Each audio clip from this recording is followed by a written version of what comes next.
Mr. Chair, I would like to focus my interpellation to Mr. Arnold Rodolfo de la Serna. My first question is, you became a stockholder of Biancham in 2020. Is that correct? Yes po, Your Honor. Who made you a stockholder of Biancham?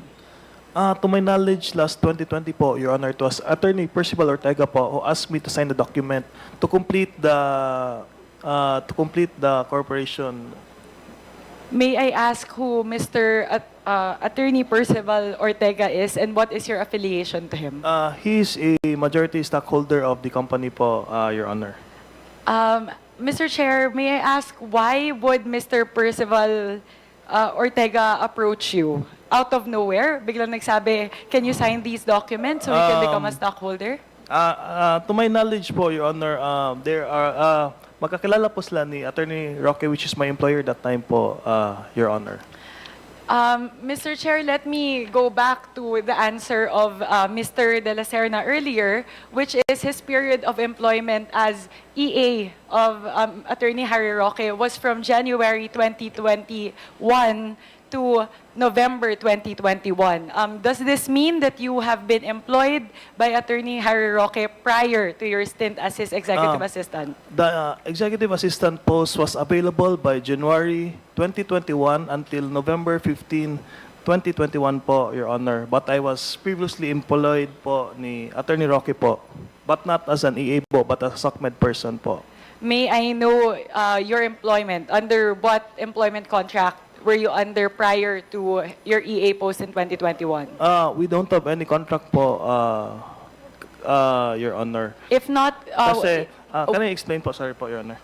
I Go explain ko lang po what did happen. Kasi, that time po kasi, Your Honor, nag-antay po ako ng post in the office of the presidential spokesperson. But it was not given until January of 2021 po, Your Honor. so what was the position prior to 2021? Consultant, personally employed? I handled the social media of Attorney Roque po, Your Honor. So the social media, I thought a while ago you said that was under your position as EA3. So were you already performing the function prior to being employed? I started as the SOCMED of Attorney Roque in 2020 po, Your Honor. Then I was given a post by January of 2021 as an executive assistant po at the office of the presidential spokesperson po, Your Honor. Mr. Chair, I would like to ask Mr. De La Serna, when did you meet Attorney Harry Roque? What month and what year? I met Attorney Harry Roque October of 2019 po, Your Honor. Mr. Chair, I will second the question of Attorney Jinky. What makes you special? Kasi I wonder, Attorney Harry Roque met you in October 2019, and he knows Mr. Percival Ortega, and Mr. Percival Ortega approached you to become a stakeholder of Biancham in 2020. Ang stakeholder ni Mr. Percival Ortega, is it because of your affiliation to Mr. Harry Roque? Maybe that is because po, I really don't know the answer po. Bakit ako yung napili po, Madam Chair? Mr. Chair, I would like to ask because you will not accept a post without an offer. So what was in exchange of that? Pirma ka ng mga documents para maging stockholder. Ano yung in-offer sa'yo? Were you offered a compensation? To my knowledge, wala pong compensation yun, Your Honor, in any kind po. To my knowledge po, Your Honor. Because it was just, I do not know, completing, for the 5-man law of corporation po, Your Honor. Mr. Chair, if I hear that correctly, you agreed to becoming a stockholder by name without any compensation, without any responsibilities, without any official responsibilities, Mr. Chair? Walang buy-in, no nothing? I would like to seek counsel to my legal counsel po, Mr. Chair. Mr. Chair? Chairman. Um, ma- Yes, Mr. Chair, Hello po, Mr. Chair. I would like to seek legal advice from my legal counsel po, Mr. Chair. Do you have your lawyer with you? Yes po, Mr. Chair. What is his name? His name is Attorney San Agustin po. Where is Attorney San Agustin? Attorney, can you please enter your appearance before the committee? Mr. Chair, Kevin San Agustin from the Law Office of Rojas San Agustin and Yason, Your Honor. Respectfully entering my appearance for Mr. De La Serna. Okay, thank you. Pakiulit lang ulit yung law firm, yung law office. That's Rojas San Agustin and Yason, Your Honor. Rojas, San Agustin and Yason, Your Honor. Rojas, San Agustin, and Yason. Thank you. Yes, AR, please reply. Mr. Chair, Wait, Congressman Acop muna. may I ask the lawyer who contacted his services? Attorney?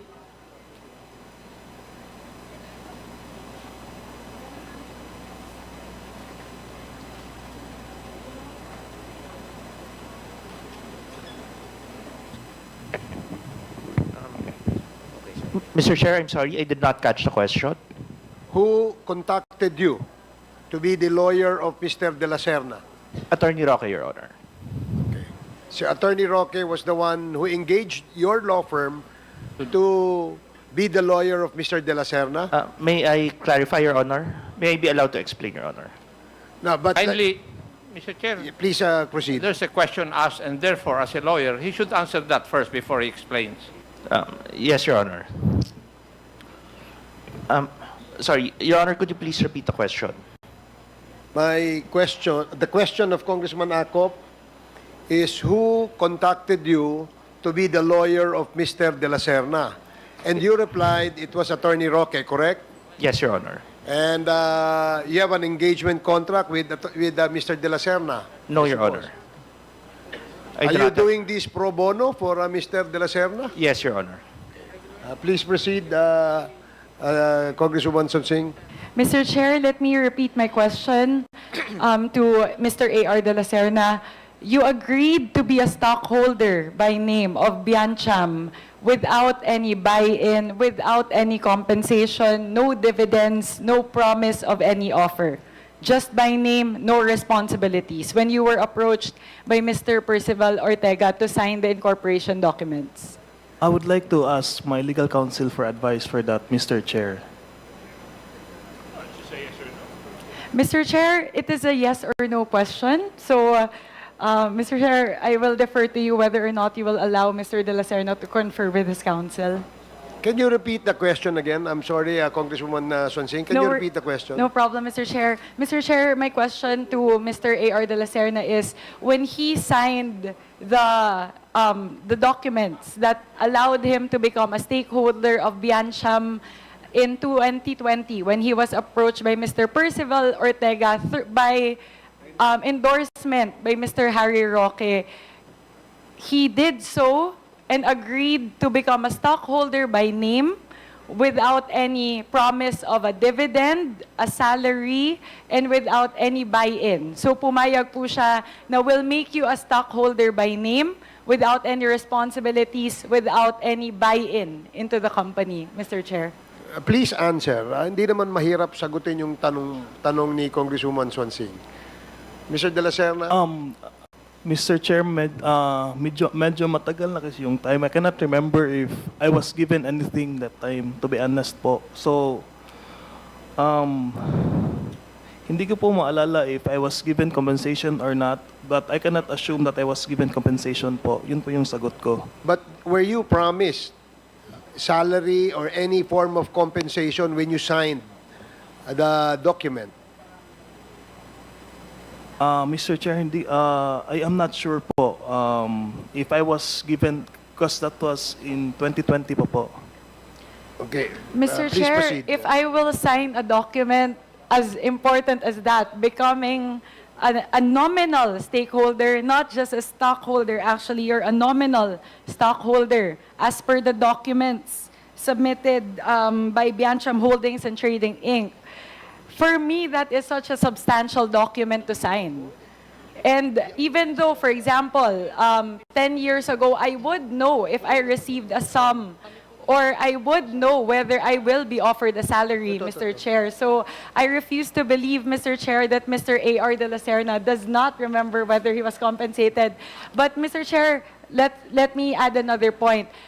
If you don't remember whether you received any compensation at the time or not, since, let me ask another question. Are you still affiliated with Biancham Holdings now? No, Your Honor. How long were you a nominal stockholder of Biancham? Within this year po, Your Honor, nag-sign na po ako kasi kinuha na po siya ng family ni Attorney Roque. I am not allowed to say anything kasi hindi man ako part ng family nila, but they are fixing it already now. Tapos nagpasign na sila ng papers sa amin that they are getting my share. My apologies, Mr. Chair. Let me ask for a clarificatory question.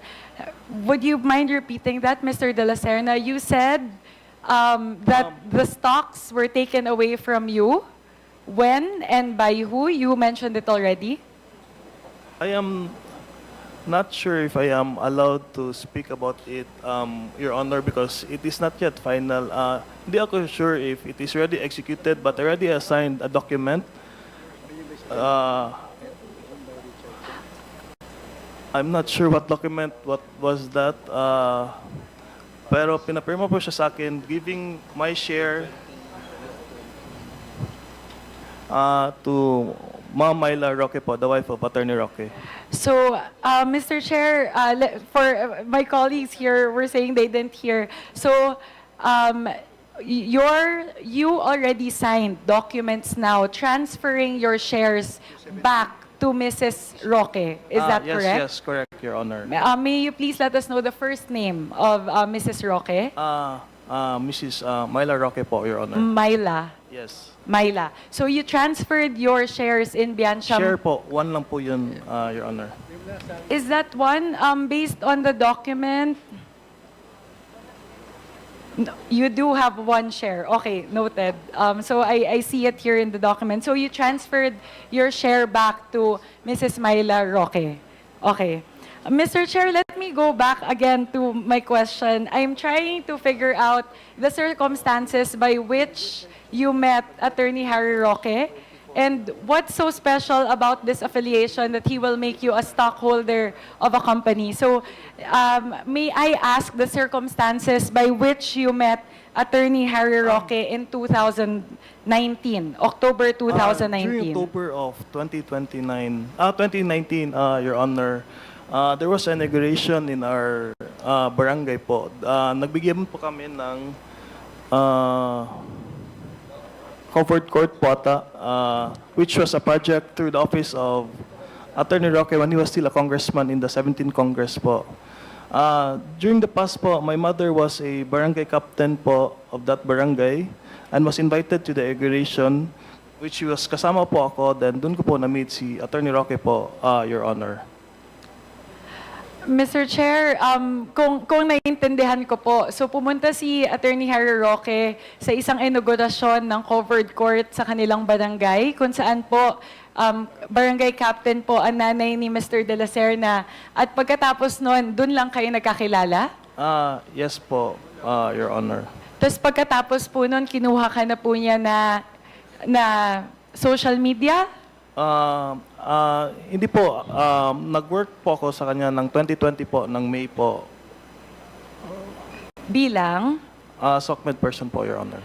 So, tapos, pagkatapos nun, ginawa ka na kaagad niya na stockholder ng... No, my knowledge was at that time, Your Honor. Parang very limited lang kaming staff na pumapasok that time. So, I was chosen of... isa po na pumirma po to complete the company po.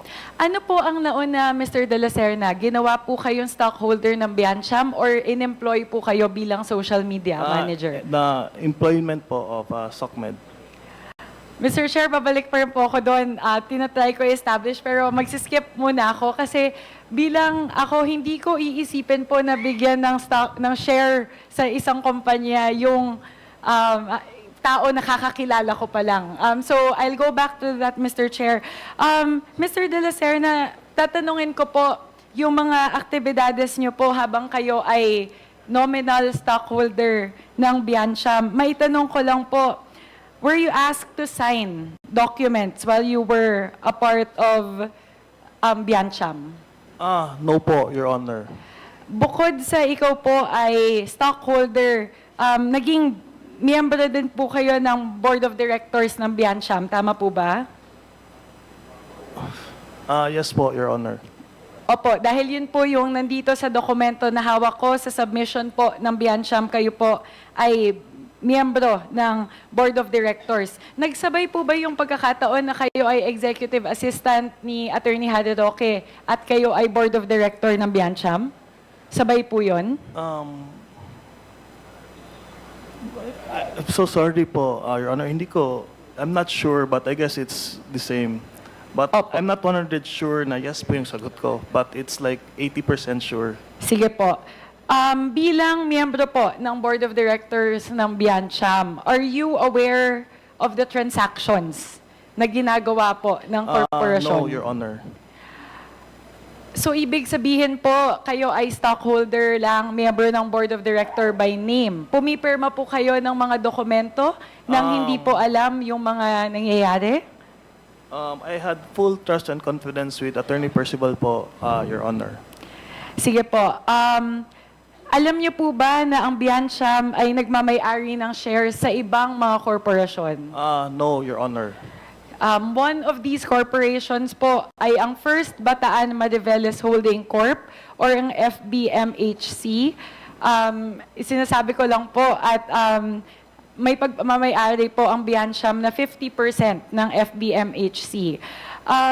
Aware po ba kayo, Mr. De La Serna, nung panahon na kayo ay miyembro ng Board of Directors ng Biancham, na ang Biancham po ay pumasok sa isang partnership sa Green Mile Realty Corporation? Yes po, Your Honor. Aware po kayo? Yes po. So, naaalala niyo po na pumirma po kayo ng dokumento na pumapayag po na pumasok ang Biancham sa partnership po sa Green Mile Realty Corp. Alam ko may pinirmahan ang document but I'm not sure it was a partnership with Green something po. Hindi ako sure. So, binabawi niyo po yung kanina. Alam ko may pinirmahan akong document but I cannot fully say na it was with Green. Yun po yung sinabi niya.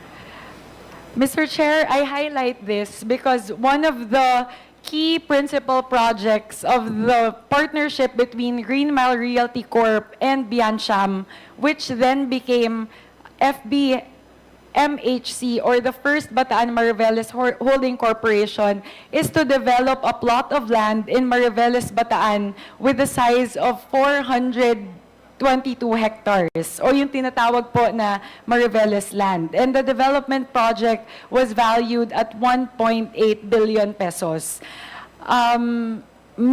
Mr. A.R. De La Serna, kayo po ay sumasang-ayon na ang 1.8 billion pesos ay malaking halaga po. Yes po, Your Honor. Napakalaking halaga po nun. At alam niyo po ba kung saan kinuha ng Biancham yung ganito kalaki na pondo para po mabili ang ganitong 1.8 billion pesos na lupa? To be honest po, Your Honor, I do not know the transactions of Biancham po. My apologies, Mr. Chair. Mr. De La Serna, can you please repeat? To be honest po, Your Honor, I do not know the activities of Biancham po. Mr. Chair, I feel like the recurring theme here is Mr. A.R. De La Serna signs documents as the board of director without any knowledge or without reading the subject matter. May I ask po, let's say dumating yung dokumento sa harap nyo. Sino po ang kinukonsulta nyo? Na pwede ko ba itong pirmahan, hindi ko ito Attorney pwedeng Val pirmahan? Ortega po, I have full trust and confidence to Attorney Percival Ortega po, Your Honor.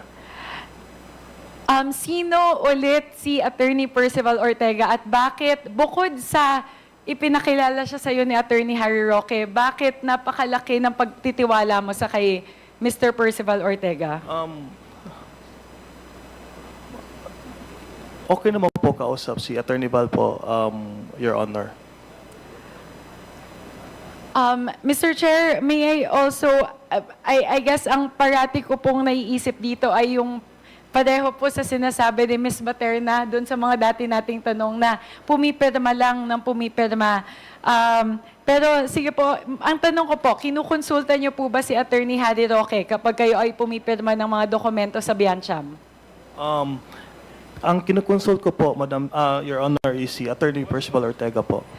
Kahit employer mo, si Attorney Harry Roque, at ibinalik mo yung shares na galing na nasa sayo, papunta sa kanyang asawa, hindi Yes. ba nag-ibig sabihin noon na share nila yon bago ilipat sa'yo, kaya kailangan mo siyang konsultahin sa mga desisyon patungkol sa Biancham?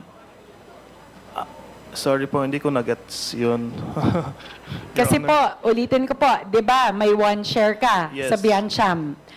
Alam mo ba kanino galing yung share na yon? No, Your Honor. Bakit kanina, nung tinatanong ka namin, ang sagot mo, binalik ko po yung share kay Mrs. Myla Roque. Hindi ba ibig sabihin nun, alam mo, na galing din kay Mrs. Roque yung share na nabigay sa'yo? What I mean sa binabalik ko, Your Honor, is alam ko na completing shareholder lang po talaga ako doon. I do not own anything doon. I have not invested on it. So, binabalik ko lang po kung sino yung sabihin ni Attorney Percival Ortega po, Your Honor. Matanong ko lang po, nung panahon po na nasa Biancham kayo, active pa po ba si Attorney Harry Roque doon sa mga aktibidades ng Biancham? To your knowledge, did he attend any of the meetings? Meron ba siyang... Maski ako po, Your Honor, wala po akong inatinan na meeting po ng Biancham. So, hindi ko po alam kay Attorney Roque if nag-attend po siya.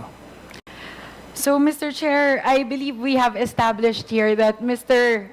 A.R. De La Serna is a stockholder of Biancham by name, entered into agreements without any knowledge of these agreements. So, by name lang po talaga ay nandun siya. At huling tanong po, Mr. Chair, if I may, do you have any relationship with any other corporation registered with the SEC, either as a stockholder or as a member of the board of directors, bukod po sa Biancham? Ang alam ko, I guess, hindi ako sure po, Your Honor. I guess for the... Pwede ko i-check yung emails ko po. Mr. Chair, Alam ko, meron pong isa pa. I'm not sure if ano po yun. Nag-sign lang din po ako noon, Your Honor. Mr. Chair, this is a very important question. Wala nang ibang kumpanya na ikaw ay pumirma ng incorporation documents? There's one more, to my knowledge po, Your Honor. What is the name of the other corporation?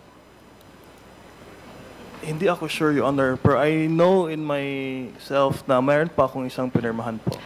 This is critical, Mr. De La Serna. We need to know what other corporation you're a part of. And sino ulit yung nagpapirma sa'yo ng incorporation or... Same po, Attorney Percival Ortega pa rin po, Your Honor. Ano ang relasyon ni Mr. Percival Ortega kay Attorney Harry Roque? There are law classmates po, Your Honor. Law classmates. At nung pinakilala ka, gawin mong stockholder, sinabi na CAR na lang yung kunin mo na... Yes, Your Honor.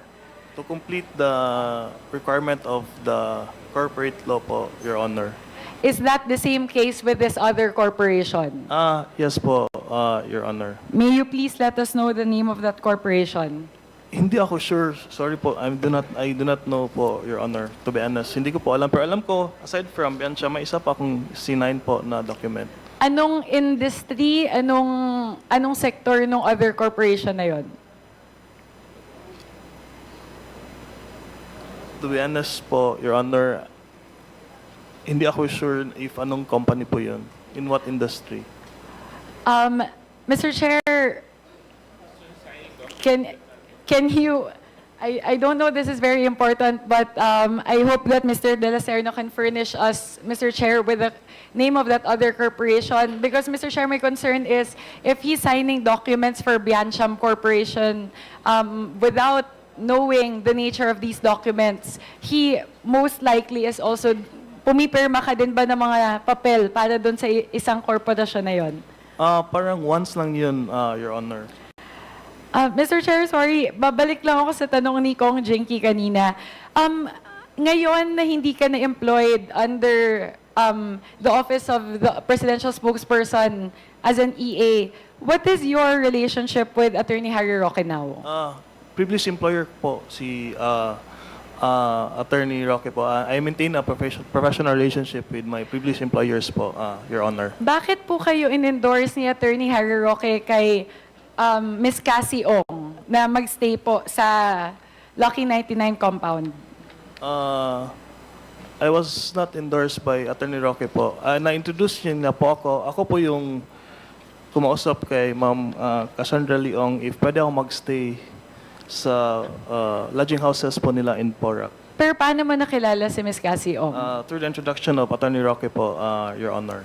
So, nag-approach ka lang sa kanya after the fact, na after kayo in-introduce, hindi ka in-endorse tulad ng ibang mga pagkakataon na in-endorse kayo ni Attorney Harry Roque kay Ms. Cassie Ong na nangyari kasi Cassie, doon- pakipasok si AR sa Ang nangyari kasi compound? doon, Your Honor, was nagtanong po sa akin si Ma'am Cassandra if ano ang ginagawa ko po sa Pampanga. Then I was very honest with her that I was looking for a place to stay because I'll be starting my flying school soon. And sabi naman niya they have lodging houses in I know in my knowledge it was Angeles, not even Porac. So when I checked the place, it's 10 to 15 minutes of Salary grade 17 to salary grade 20 po kayo.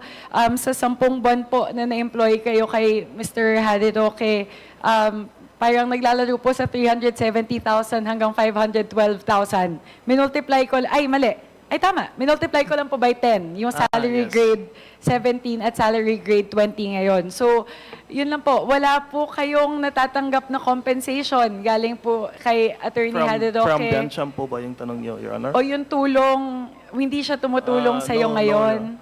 no. He endorsed me to Attorney San Agustin po. Actually, ang first meeting namin ni Attorney San Agustin is not... Sorry, Mr. Del Sen, could you speak closer to the mic, please? To be honest po, Your Honor, the first time na nag-meet kami ni Attorney San Agustin is not to represent me in Senate or in Congress, but to file a motion to quash to get my stuff in Porac po. Kasi kailangan ko na talaga yung mga naiwan ko pong gamit doon because as I progress on my flying school, naiwan ko po doon yung mga mapa ko at most of my uniform is still there din po.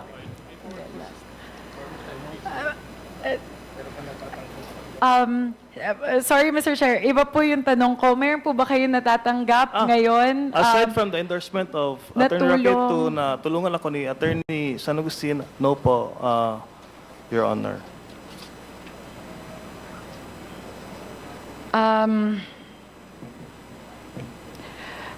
Mr. Chair, siguro po, one of the questions that I have is, what is the special, why the preferential treatment to Mr. A.R. de la Serna? Is it because nakita po na he's someone who would sign documents, who would enter into agreements, willing to be an incorporator by name?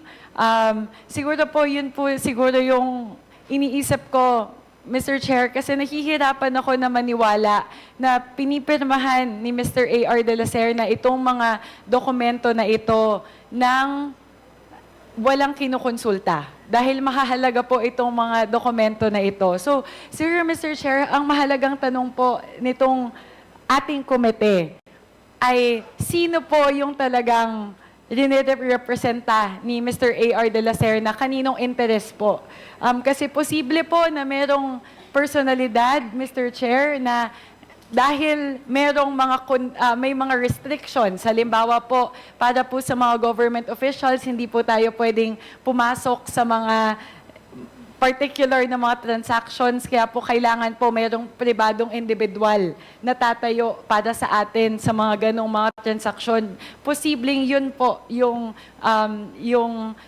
posisyon ni Mr. A.R. de la Serna. So, I don't want to use the term, Mr. Chair, pero meron kasing gumagamit ng mga dummy or proxies na para humarap po sa mga transaction dito po sa mga korporasyon na to. At mahalaga po para sa ating komite na malaman sino po itong personalidad na ito. Mr. Chair, I will continue to probe Mr. A.R. De La Serna on what that other corporation is that he is a stakeholder of. Kaya Mr. A.R. De La Serna, babalikan ka namin before the end of this hearing. Check your emails, check your text messages. We need to know what that other corporation is na you're part of. Yes po, Your Honor. Thank you very much, Mr. Chair. Thank you very much for the opportunity to propound questions to our resource persons. Thank you, Congresswoman Swansing. The next to interpolate is